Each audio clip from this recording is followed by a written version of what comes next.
Do you wish you could be the present mom you've always wanted to be, but still need to provide an income for your family? Are you tired of scouring the internet for legit jobs that will replace your income and that you can do from home in your PJs? Hey friend, welcome to the Virtual Assistant Mama podcast. I know you're over there Googling jobs for moms, legit work at home jobs, or start a side hustle, yet you can't figure out how to take that first step.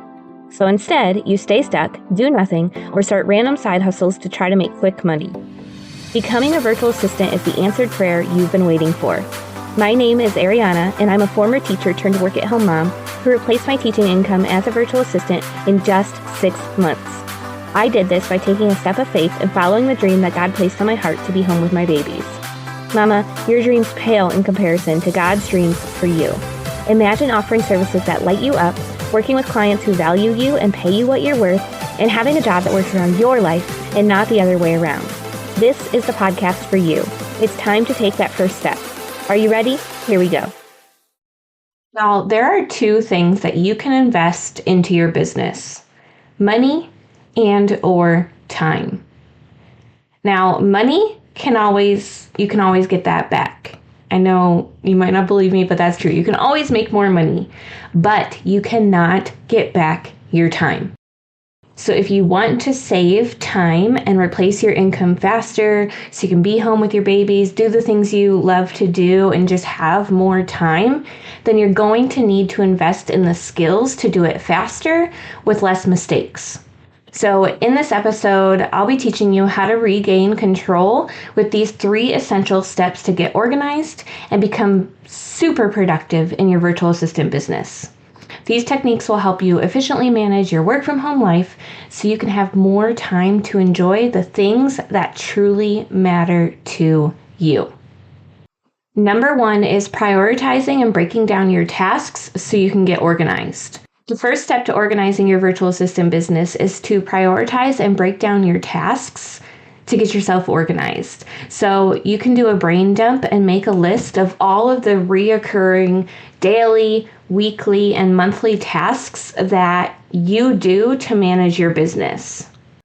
Then you want to organize those tasks so you can put similar tasks together and write out an estimate for how long it will take you. So for example, when I record a lot of podcast episodes for y'all, I have what I need to do for each episode broken down into a list of tasks. I have similar tasks grouped together. So like right now, I'm batch recording a couple episodes for y'all. And then next week, when I do my podcast block, I will write out show notes for the next batch. And then the following week, I will schedule any social media stuff I need to do, etc. So instead of doing, one episode where I'm like recording it and then doing the emails and then doing the social media and then doing the show notes and then doing the next episode, the same process, I chunk it into similar tasks all together so I can stay in that same zone. So it's a lot easier for me to record a couple episodes all at once rather than just doing one and then doing another one a few days later, etc. So you want to think about how can you group similar tasks together so that your brain can stay in that same zone and you'll be a lot more efficient that way. Now, this step is really critical. You have to map out your tasks so that you know what you're supposed to be doing when you sit down to work. If you have no idea what your tasks even are, just start by making an inventory of what you did in your business today, yesterday, last week. Looking backwards is really helpful so you can see what you've been doing, and then you can identify those daily, weekly, and monthly tasks that you do on a repeat basis. Right, the second strategy to help you save time in your virtual assistant business is to get organized by scheduling your time. Having a structured and organized schedule is really essential to make the best use of your time. Now, this doesn't mean it has to be super rigid and not flexible, because if you have kids, nothing ever goes exactly to plan. But at least having a layout for what you want, how you want things to go, is going to help you. And then when things go awry, like they always do, you should be able to easily kind of shift things around. If you can't because your week is so busy, then it's probably time to start saying no to some things and prioritizing what's actually important to you. Now, as a work from home mom, it can be kind of difficult to separate your work from your personal responsibilities, and I totally get that. But creating a schedule that's both realistic and flexible will help you find that balance. So there's two things that I recommend doing to help you when you're scheduling your time. Number one is using a digital planner to schedule out tasks and set deadlines for yourself. Number two is using an actual paper planner to write out like what your time blocks actually are. So for the actual tasks I'm doing in my business, all the tasks that you mapped out in strategy number one, the reoccurring tasks, I have those all written out in my digital task management program. I use Trello. And then I also, for my time blocks of like when I'm actually going to work, when I'm with my kids, when I'm doing whatever event throughout the week, that stuff I write in my Horatio planner from Horatio Printing. You can look them up, HORACIO. It's an amazing planner. Absolutely love it. But that allows me to see at a glance what my week looks like when I'm working. During my work blocks, that's when I go to my Trello board to see, okay, what am I actually doing during this work block?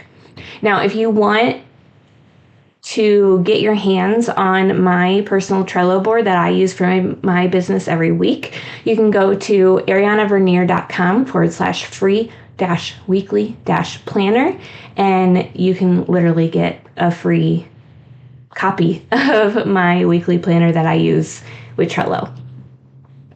Now, when you have these time blocks, it's important to set really firm boundaries so that you can keep your personal life and your work life separate.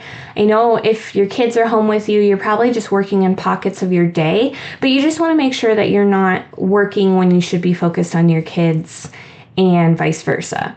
So I know we're all, as moms, really great at multitasking, but it's when you multitask, it's actually keeping you from doing your best work because you're not super focused. So as much as you can, try to separate the two and hold those firm boundaries so that your kids don't see you working 24/7. All right, strategy number 3 to help you save time in your virtual assistant business is to automate. So tasks that are on repeat, you need to automate them in some way, or if you can, remove them from your plate completely. So automation can be your best friend in helping you manage your virtual assistant business a lot more efficiently. It will give you the time and space to get organized in your business and just be able to breathe. So go ahead and look at your inventory from step 1 of all the tasks that you wrote out that you do on a repeat basis, and find the tasks that you can automate, such as social media posting, email marketing, invoicing. There are a ton of different tools and softwares available that will help you manage and automate different parts of your virtual assistant business. I have multiple different episodes that talk more about Dubsado, using that to automate your business, scheduling social media, etc. So you can go and find those and listen to those.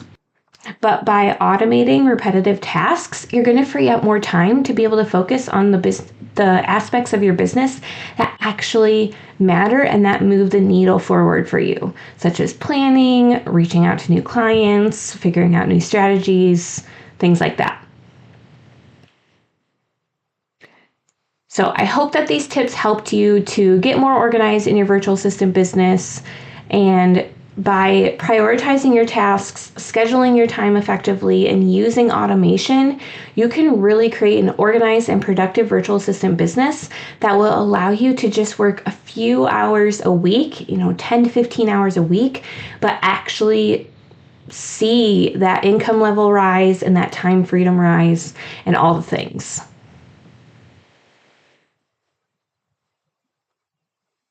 Now, if you want help actually honing in on your business and getting it automated, getting these time strategies set up, somebody walking hand in hand with you through this, I invite you to come and join us in the Scaling Virtual Assistant Mastermind. In this mastermind, it's just a select small group of people, and I will have my hands in your business, walking you through figuring out what services you want to be offering, how to package them in the most successful way and just helping you really streamline your business, focus on what matters, and all of the things. So go check it out at arianavernier.com/mastermind. You can also find that link in the show notes. But I'm so excited to partner with you and help you to grow this virtual assistant business to the heights that you're dreaming of. All right, y'all. Thank you so much for listening to this episode, and we will see you next time. Thanks so much for hanging out with me today. I would love to bless you with a free gift as a thank you. All you have to do is leave a review of the show on Apple Podcasts, take a screenshot, and send it to podcast@virtualassistantmama.com. I'll send you a code so you can snag my virtual assistant toolkit for free. And don't forget to come hang out with us in our free community, facebook.com/groups/virtual assistant mama. I'm so honored to support you in your journey to becoming a virtual assistant. Until next week, y'all, keep following the dreams that were placed on your heart so you can be the present mama you've always wanted to be.